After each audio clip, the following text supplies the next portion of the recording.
Okay, this video is for students in the DES100 daily drawing exercise class.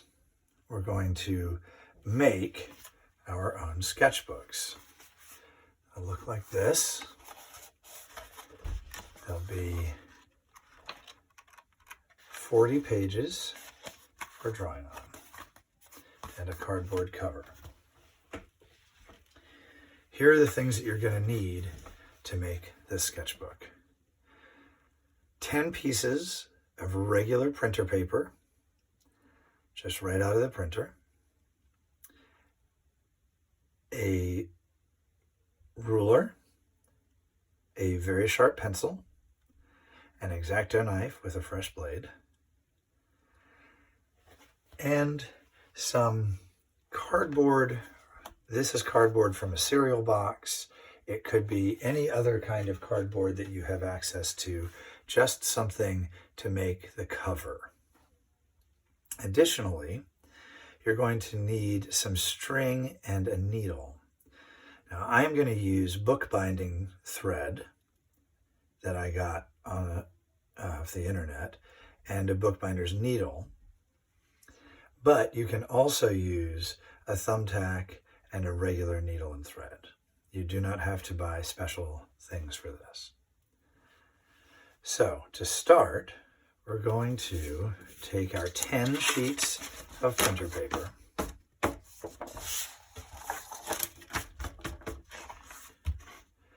We're going to fold those in half. Now you can't do more than 10 because the edges start to slip. Make sure that you're folding these in half very carefully and really crease that down. Once you get the crease in there, we're going to take the end of our X-Acto knife and really push that crease down like that. Alternatively, if you have a bone folder, this is a bookbinder's tool called a bone folder, and it's made for pushing that crease down, so it's a really nice crease.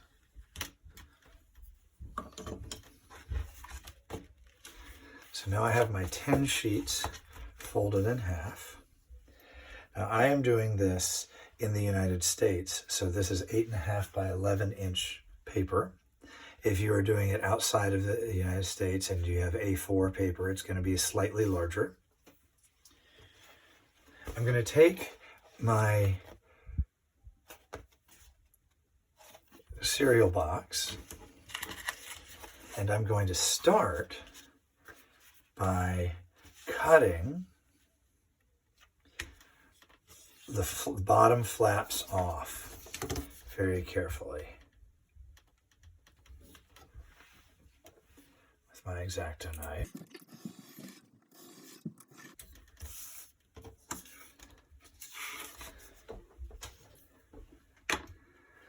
Then I'm also going to cut this flap off so that I've got a square piece of cardboard. Now again, you may use any kind of cardboard that you wish. You do not have to use a cereal box.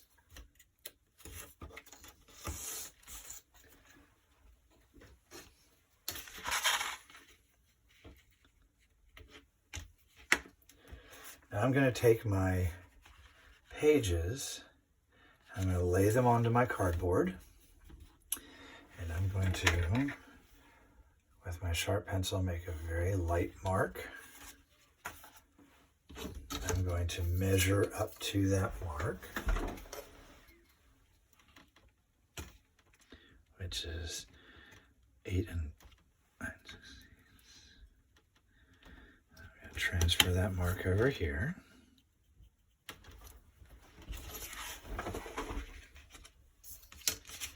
And I'm going to cut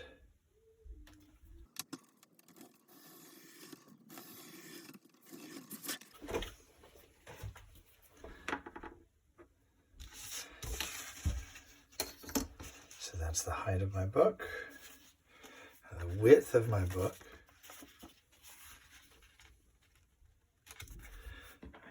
mark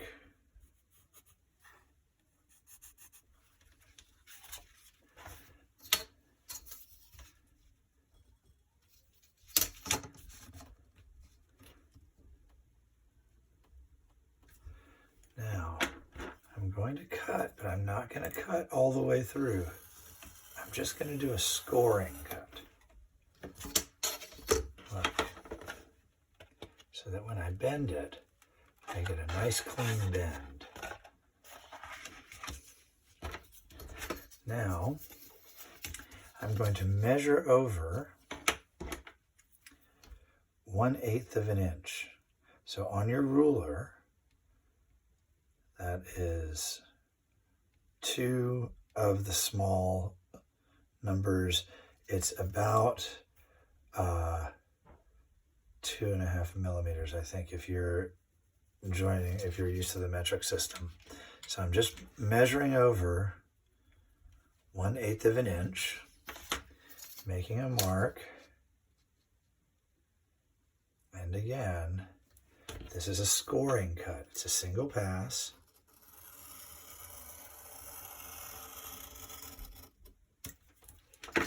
I didn't cut all the way through.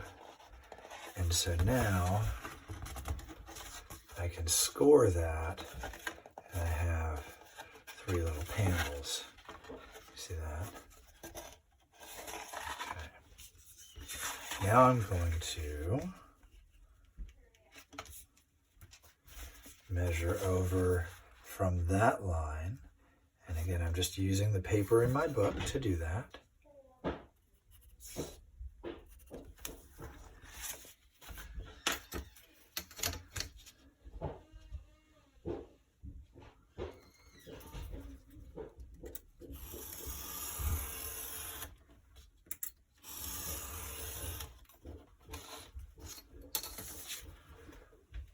Now my cover is done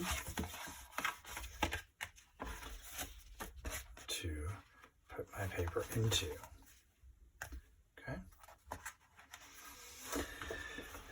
My next step is to measure, and I'm going to give these measurements for standard American printer paper, which is 8.5 by 11. If you're using A4, you'll have to adjust these measurements just a little bit. What we're going to do is we're going to mark the holes for where our stitching is going to go. So the first thing I'm going to do is I'm going to come in 1/4 of an inch from the end. If you're using a standard ruler in America, that's 1 inch. The next biggest line is 1/2 inch, and the next biggest line is 1/4 inch. So I'm coming in 1/4 of an inch, and then I'm going to make a mark every inch.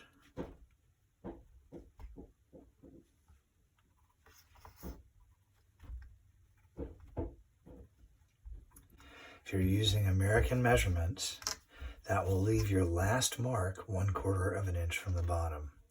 If you're using metric and using A4 paper, you're going to have to alter your measurements so that you get an even distance from the sides.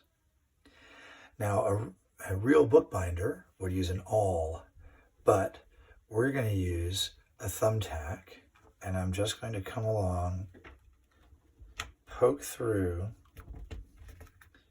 my paper. And you want to make sure that you come out the other side. So you come all the way out. See? All the way out like that. Now I'm also going to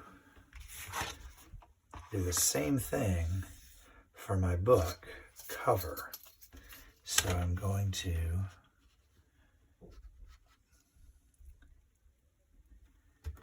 come in 1/4 of an inch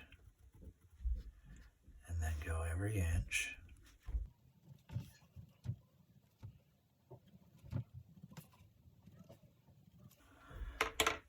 And then I'm going to poke a hole at each of those. Once you've got your holes poked, you want to go back and really make sure that they're coming through. Okay. It'll make it easier.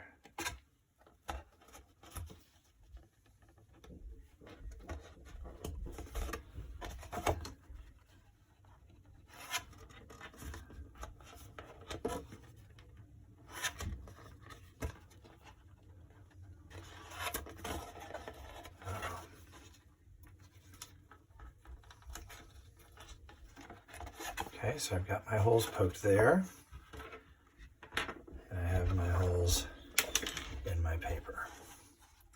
And I'm going to do the same thing here. I'm going to come through and make sure that my holes are really poked all the way through. All right. Bent my paper a little bit there. Try not to do that. Okay. So now I'm going to use this large needle, or even a regular needle. I like this larger needle because I can use this bookbinding thread. If you want to, you can use embroidery thread. If you don't have thread, or if you don't have embroidery thread around, you can use dental floss. Actually, will work very, very well. It's very strong. You want something stronger than regular thread. So sewing thread is probably not going to do the job.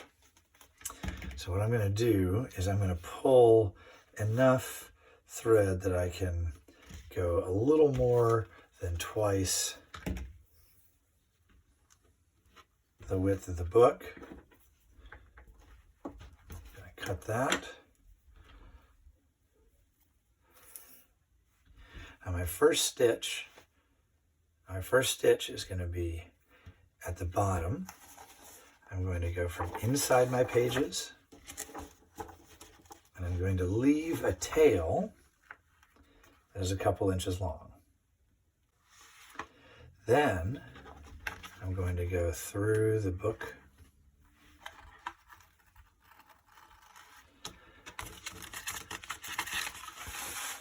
and now I'm going to come back in from the outside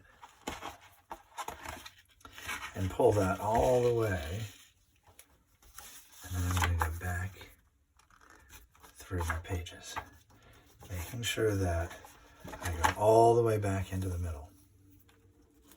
Make sure you don't lose your tail there.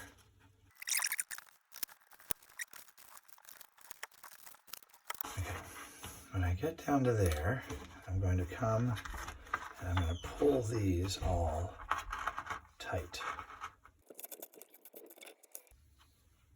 so that it's tight. Now I'm going to turn it over.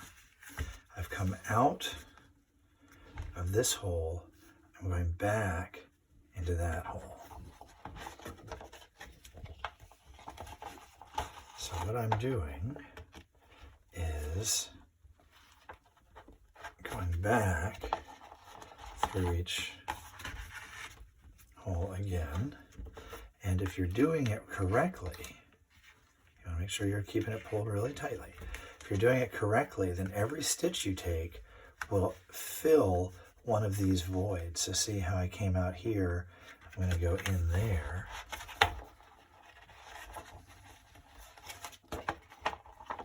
When I come out here, see, now I've got a void there. So now I'm going to fill that void. Put a stitch in. See that? And so now I have stitches going all the way down. I can pull off my needle. I'm going to just tie a knot here that won't come undone. Tie it as tight as you can. You can trim these.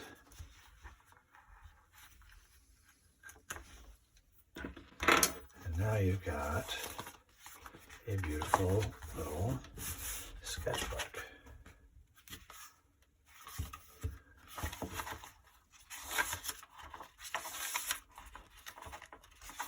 And you're ready to draw.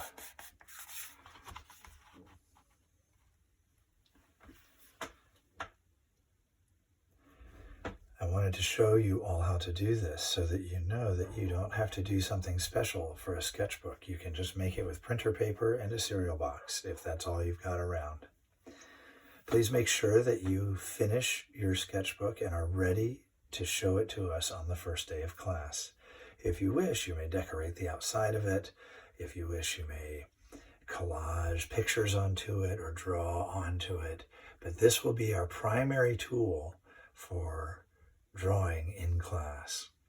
In addition to your sketchbook, please bring either a pencil, if you prefer to draw in pencil, or a pen, if you prefer to draw in pen. I look forward to seeing you in our first class.